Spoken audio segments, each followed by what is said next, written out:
अमानित्वम मदम्भित्वम हिंसा क्षांति राजर्वम आचार्योपासनम शौचम स्थैर्यमात्म विनिग्रह इंद्रियार्थे वैराग्य मनहंकार एव च जन्म मृत्यु जरा व्याधि दुख दोषानुदर्शनम असक्तिर्नभिष्वंग पुत्रदार गृहादिषु नित्यं च समचित्तत्वमिष्टानिष्टोपपतिषु मयि चानन्य योगेन भक्तिर्व्यभिचारिणी विविक्त देश से वित्वम रतिर्जन संसदि अध्यात्म ज्ञान नित्यत्वम तत्व ज्ञानार्थ दर्शनम एतज्ज ज्ञानमिति प्रोक्तम ज्ञानम यदतोन्यथा।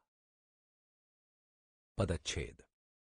अमानित्वम अर्थात अभिमान का अभाव, अदम्भित्वम अर्थात ढोंग ना करना, अहिंसा अर्थात कष्ट न देना, क्षांति अर्थात क्षमाभाव, आर्जवम अर्थात सरलता, आचार्योपासनम अर्थात गुरु की सेवा, शौचम अर्थात शुद्धि, स्थैर्यम अर्थात स्थिरता, आत्मविनिग्रह अर्थात मन बुद्धि इंद्रिय सहित शरीर का नियंत्रण, इंद्रियार्थेषु अर्थात इंद्रियों के विषयों में, वैराग्यम अर्थात आसक्ति का अभाव, अनहंकार अर्थात अहम भाव का अभाव, एव यानी भी, च यानी और, जन्म मृत्यु जरा व्याधि दुख दोषानुदर्शनम अर्थात जन्म मृत्यु बुढ़ापा रोग आदि में दुखों तथा दोषों का बार बार विचार करना, असक्ति ही अर्थात प्रीति का अभाव, अनभिष्वंग अर्थात ममता का न होना, पुत्रदार गृहादिषु अर्थात पुत्र स्त्री घर आदि में, नित्यम अर्थात सदा, च यानी तथा, समचित्तत्वम अर्थात मन का निर्विकार एक रस बने रहना, इष्टानिष्टोपपत्तिषु अर्थात प्रिय और अप्रिय की प्राप्ति में, मयि अर्थात मुझ में, च यानी तथा, अनन्य योगेन अर्थात एक ही भाव से स्थिति रूप ध्यान योग के द्वारा, भक्ति ही अर्थात अनुराग, अव्यभिचारिणी इधर उधर न भटकने वाली, विविक्त देश सेवित्वम अर्थात एकांत और शुद्ध देश में निवास करना, अरति अर्थात प्रेम का ना होना, जनसंसदी अर्थात विषयासक्त मनुष्यों के समुदाय में, अध्यात्म ज्ञान नित्यत्वम अर्थात अध्यात्म ज्ञान में सदा स्थित रहना, दूसरे शब्दों में आत्मा के संबंध में सब बातों को भली भांति जान लेना, तत्व ज्ञानार्थ दर्शनम अर्थात तत्व ज्ञान के विषय रूप परमात्मा ही को सर्वत्र देखना, एतत् अर्थात यह, ज्ञानम अर्थात ज्ञान प्राप्ति के साधन अर्थात ज्ञान, इति ऐसा, प्रोक्तम कहा गया है, अज्ञानम जीव का पतन करने वाला अज्ञान, यत् अर्थात जो, अतः अर्थात इससे, अन्यथा अर्थात विपरीत। अनुवाद।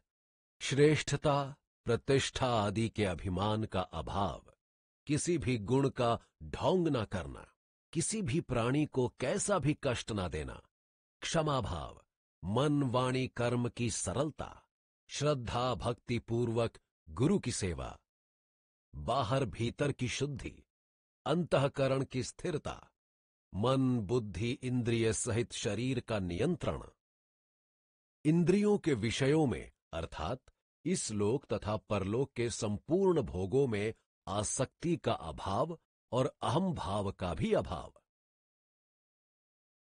जन्म मृत्यु बुढ़ापा रोग आदि में दुखों तथा दोषों का बार बार विचार करना, पुत्र स्त्री घर आदि में प्रीति का अभाव, ममता का ना होना तथा प्रिय और अप्रिय की प्राप्ति में सदा ही मन का निर्विकार एक रस बने रहना, मुझ परमेश्वर में ही एक ही भाव से स्थिति रूप ध्यान योग के द्वारा अटल एवं पूर्ण विशुद्ध अनुराग तथा एकांत और शुद्ध देश यानी स्थान में निवास, विषयासक्त मनुष्यों के समुदाय में प्रेम का न होना, अध्यात्म ज्ञान में सदा स्थित रहना और तत्व ज्ञान के विषय रूप परमात्मा ही को सर्वत्र देखना, यह सब ज्ञान प्राप्ति साधन रूप ज्ञान है तथा जो इससे विपरीत है वह जीव का पतन करने वाला अज्ञान है, ऐसा शास्त्रों में कहा गया है।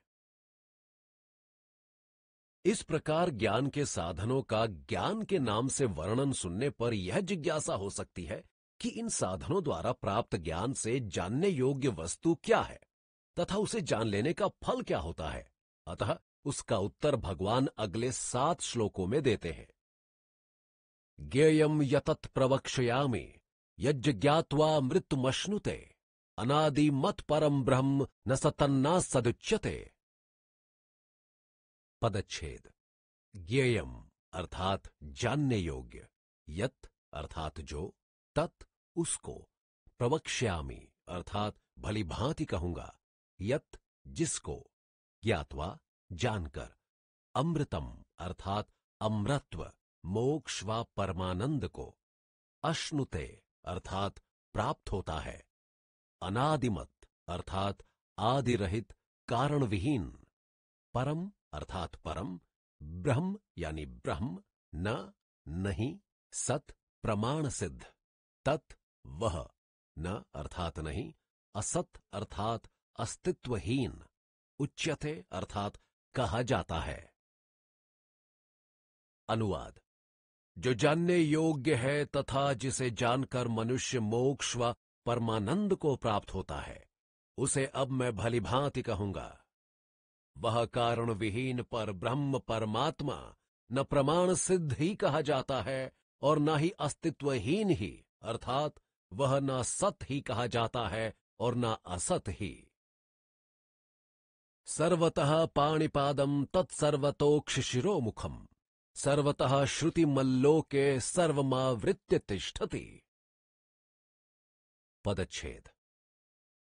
सर्वतः पाणिपादम सब और हाथ पैर वाला, तत् अर्थात वह, सर्वतोक्ष शिरोमुखम अर्थात सब और नेत्र सिर मुंह वाला, सर्वतः श्रुतिमत अर्थात सब और कान वाला, लोके अर्थात संसार में, सर्वम यानी सबको, आवृत्य अर्थात व्याप्त करके, तिष्ठति अर्थात स्थित है।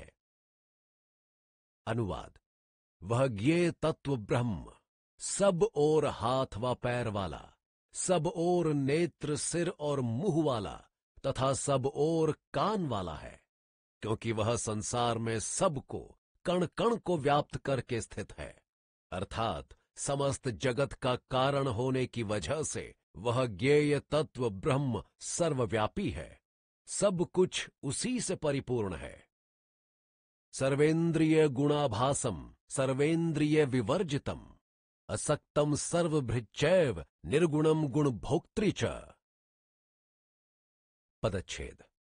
सर्वेंद्रिय गुणाभासम अर्थात सब इंद्रियों की क्रियाओं से दीप्यमान, अर्थात सब इंद्रियों के विषयों को ग्रहण करने वाला। सर्वेंद्रिय विवर्जितम अर्थात सब इंद्रियों से सर्वथा रहित। असक्तम अर्थात आसक्ति रहित। सर्वभृत अर्थात सबका धारण पोषण करने वाला। च यानी तथा, एव यानी भी, निर्गुणम अर्थात गुणों से अतीत। गुण भोक्तृ अर्थात गुणों को भोगने वाला। च यानी और। अनुवाद।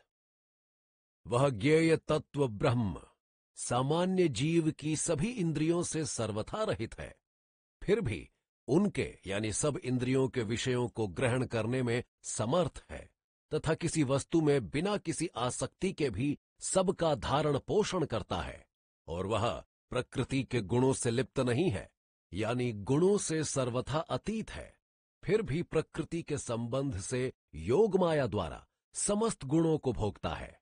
यह उस ज्ञेय स्वरूप परमात्मा की कितनी अलौकिक विलक्षणता है। बहिरंतश्च भूतानां चरम चरमेव च सूक्ष्मत्वा तद्य विज्ञेयम दूरस्थम चांतिके च तत्। पदच्छेद। बहि अर्थात बाहर, अंतः अर्थात अंदर, च यानी और, भूतानाम अर्थात पदार्थों के, अचरम अर्थात स्थावर, चरम अर्थात जंगम, एव भी, च यानी तथा, सूक्ष्मत्वात् अर्थात सूक्ष्म होने के कारण, तत् यानी वह, अविज्ञेयम अर्थात जानने में नहीं आता, दूरस्थम अर्थात दूर में स्थित, च अर्थात और, अंतिके अर्थात समीप में, च यानी तथा, तत् यानी वह।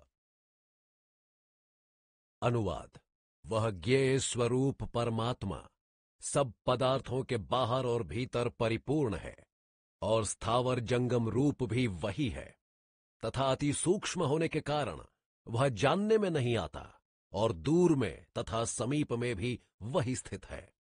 संपूर्ण जगत में तथा उसके बाहर ऐसी कोई भी जगह नहीं है जहां सर्वव्यापी परमात्मा न विद्यमान हो। अतः वह सभी के अत्यंत समीप में भी है व दूर में भी।